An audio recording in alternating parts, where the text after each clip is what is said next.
Sir लगातार वाराणसी से complain मिल रही है कि आरटीपीसीआर हो नहीं पा रहे हैं, पे ही सारी चीजें हो रही हैं, केसेस इतने बढ़ रहे हैं। नहीं, ये कथन मैं इस पे सहमत बिल्कुल नहीं हूँ। आरटीपीसीआर की जहाँ तक बात है, कल की मैं आपको सैम्पलिंग बता दूँ। कल की हमारी जो सैम्पलिंग थी 6,597 सैम्पलिंग थी, जिसमें कि आरटीपीसीआर की जाँच 3672 थी, एंटीजन की जाँच 2519 थी और ट्रूनेट की जाँच 406 थी।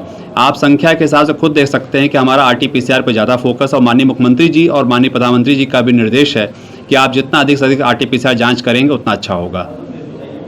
कितने सेंटर आपने बना रखे हैं आरटीपीसीआर की जांच करने के लिए, और प्राइवेट और गवर्नमेंट ये दोनों जाना चाहूँगा? मैं आपको बता देता हूं कि हमारे पास बनारस में आरटीपीसीआर की जांच के लिए आईएमएस बीएचयू का एक काफ़ी बड़ा सेंटर है, जिसमें कि लगभग 3500 की संख्या में जांच रोज हो रही है।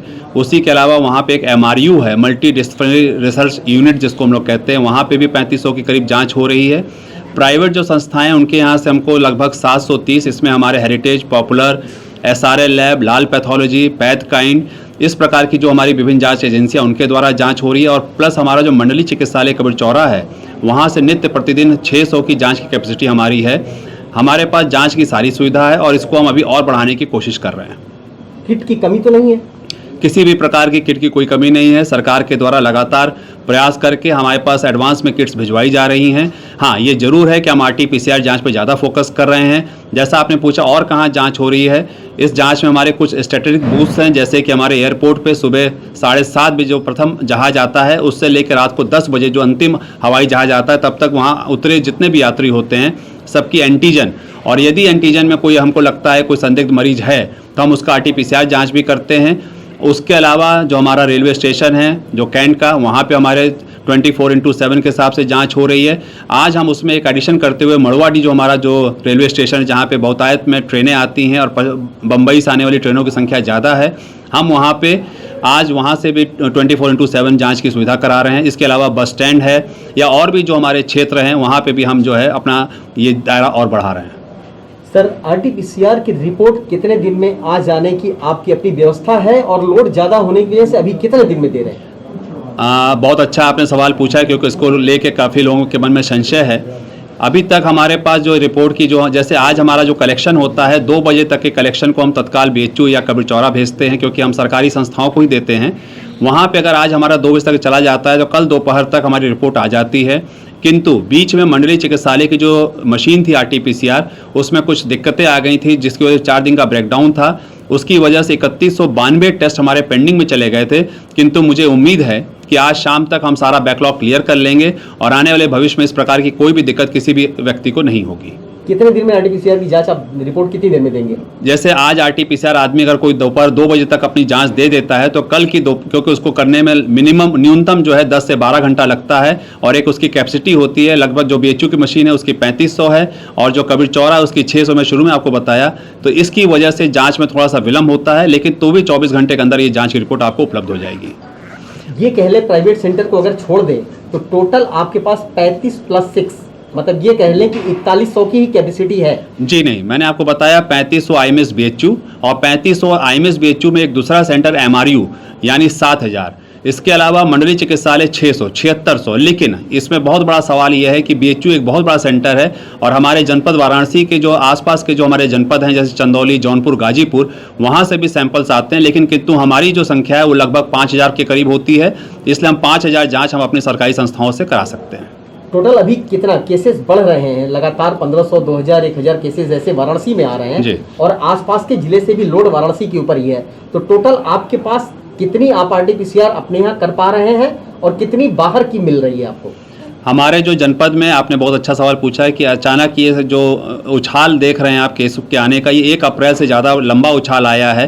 पहले क्या होता था, जब 2019-20 में जब ये शुरू हुआ था मार्च में, तब इतना केसेस नहीं थे। ये अचानक 1 अप्रैल से इसमें बढ़ोतरी हुई है, जिसकी वजह से थोड़ा सा हम लोग को दिक्कतों का सामना करना पड़ रहा है। कल भी हमारे लगभग 1700 केसेस थे, किंतु हमारे माननीय मुख्यमंत्री जी का भी निर्देश है कि हम कॉन्टैक्ट ट्रेसिंग और सैम्पलिंग और आरआरटी के माध्यम से हम जितना अधिक से अधिक हो सकता है हम अपनी सैम्पलिंग कराने की कोशिश कर रहे हैं। जैसे कल हमारा 6500 था, इस संख्या को हम 8000 तक पहुंचाने की कोशिश कर रहे हैं। क्या लग रहा है कि आपको और व्यवस्थाओं की ज़रूरत है, लैब की ज़रूरत है क्या?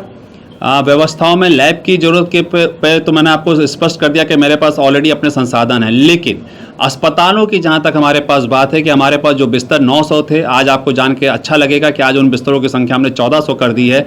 और ये वो सारे बिस्तर हैं जो कि या तो आईसीयू बेड हैं या तो ऑक्सीजन से संबंधित बेड्स हैं। हम अपने जनपद वासियों को आश्वस्त करना चाहते हैं आपके माध्यम से कि बेड्स को लेकर आप मन में किसी भी प्रकार का भ्रम ना रखें। सरकार आपके लिए बहुत ही चिंतित है। नित्य प्रतिदिन हम लोग लगातार समीक्षा बैठक के मार्फत से हम लोग अपने उच्चाधिकारियों और अपने जनप्रतिनिधियों से जुड़े हुए हैं और मैं आपको आश्वस्त करता हूं कि हमारे अस्पतालों की वजह से किसी भी व्यक्ति को कोई दिक्कत नहीं होगी। आने वाले समय में और भी निजी चिकित्सालयों को हम लोग अधिग्रहित कर रहे हैं और एक निर्देश आज हमने और जारी किया है कि जितने हमारे निजी चिकित्सालय हैं, जो भी उनकी कैपेसिटी है अस्पताल की, उसका 10% ये संदिग्ध मरीजों के लिए अपने होल्डिंग एरिया बनाएंगे, जिसमें एक ऐसे मरीज जिनमें कि कोविड के लक्षण अगर दिखाई देते हैं तो जांच तक वो वहां पे भर्ती रहेंगे और जांच की रिपोर्ट आने के बाद अगर पॉजिटिव आता है तो अस्पताल संचालकों को कहा गया है कि आप तत्काल मरीज को हटाएंगे नहीं जब तक इसकी व्यवस्था सीएमओ के द्वारा नहीं कर दी जाती भर्ती कि उसका इलाज आपके अस्पताल में चलता रहेगा। यानी 10% बेड अगर हम बढ़ा लेते हैं तो होल्डिंग कैपेसिटी हमारी अच्छी खासी बढ़ जाएगी और हमारे जो मरीजों को कहीं भी बिस्तर के लिए भटकना नहीं पड़ेगा। ओवरऑल बात कर लें तो कितने मरीजों की आपने व्यवस्थाएं कर रखी हैं? अभी तक मेरे पास 1400 मरीजों की व्यवस्था है भर्ती करने की, जिसमें तो ऑक्सीजन और आईसीयू वाली बताइए जी। उसके अलग जो जनरल जिनको लगते हैं लक्षण है, आरटीपीसीआर की रिपोर्ट अभी नहीं आई है, सस्पेक्टेड है उनके, इसके लिए मैं आपको बता दूं आज सुबह से 90 बेड्स, आज हमने 90 बेड्स होल्डिंग एरिया यानी कि संदिग्ध मरीजों के लिए हमने 90 बेड्स की संख्या कर ली, जिसमें 30 बेड हमारे मंडलीय चिकित्सालय में है, 30 बेड हमारे एएसआई अस्पताल में हमने निर्धारित किए और 30 बेड भारतीय रेल के द्वारा जो संचालित किया जाता है बीएलडब्ल्यू का सेंट्रल हॉस्पिटल, वहाँ पे 30 बेड संचालित किए जा रहे हैं। डॉक्टर साहब, एक आखिरी प्रश्न ये आ रहा है कि प्राइवेट जो हॉस्पिटल हैं जिनके मेडिक्लेम हैं उनसे भी पैसे लिए जा रहे हैं, तो लगातार जिलाधिकारी ने कहा कि हाँ इस तरह की केसेस पे रोक लगाई जाएगी, आप इस पर क्या व्यवस्थाएं कर रहे हैं?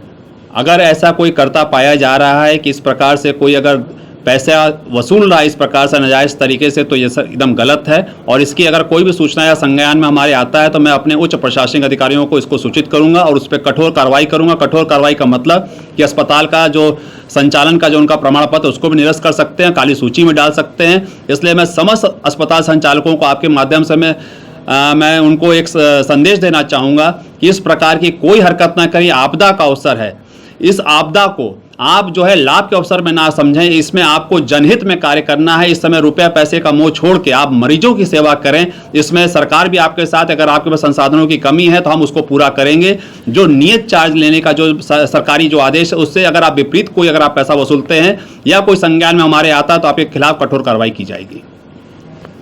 इंजेक्शन पे जिलाधिकारी ने कल बड़ा स्टेप उठाया है, विभाग कैसे, स्वास्थ्य विभाग कैसे इसको मैनेज कर रहा है, क्या व्यवस्था कर रखी है? कोविड के मरीजों में ये इंजेक्शन एक जीवन रक्षक है, इंजेक्शन रेमडेसिविर, जिसकी कि पूरे देश में किल्लत है। हमारे माननीय जिलाधिकारी महोदय ने माननीय मुख्यमंत्री के निर्देश पे कल 2000 वायल इंजेक्शन अहमदाबाद से मंगवाया है, क्योंकि सुनने में आ रहा था कि इस इंजेक्शन की कालाबाजारी हो रही थी और ये इंजेक्शन अवेलेबल नहीं थे। उसको रोकने के लिए आज ये निर्णय लिया गया है कि ये इंजेक्शन सिर्फ उन मरीजों को दिए जाएंगे जो कोविड अस्पताल में भर्ती होंगे। अगर नॉन कोविड में कोई अगर मरीज भर्ती है और उसको रेमडेसिविर दिया जा रहा तो यह सर्वथा अनुचित है।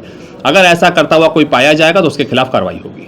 लेकिन अगर मरीज जी की जिंदगी जा रही है और डॉक्टर रिफर कर रहे हैं, अभी आपके पास भी एक केस आया हुआ, तो ऐसे में उनके लिए क्या सलाह होगी एक चिकित्सक के लिए? इसके लिए मैं ऐसे अस्पताल संचालकों से मैं कहूँगा या चिकित्सकों से कहूँगा कि अगर आपको लगता है कि कोई संदेह वाला कोई मरीज है तो मैंने जो आपको होल्डिंग एरिया की जो बात बताई है कि हमारे पास जो 90 बेड का अस्पताल है, आप उनमें उस मरीज को भर्ती करिए। लेकिन ये जो इंजेक्शन है अभी उपलब्ध होगा सिर्फ उन्हीं मरीजों के लिए जो कोविड अस्पताल में भर्ती हैं। मरीजों का नाम वो आएगा, हमारे पास प्रिस्क्रिप्शन आएगा, तभी वो इंजेक्शन रिलीज किया जाएगा और इस पूरे सिस्टम की मॉनिटरिंग माननीय जिलाधिकारी महोदय के द्वारा स्वयं की जा रही है।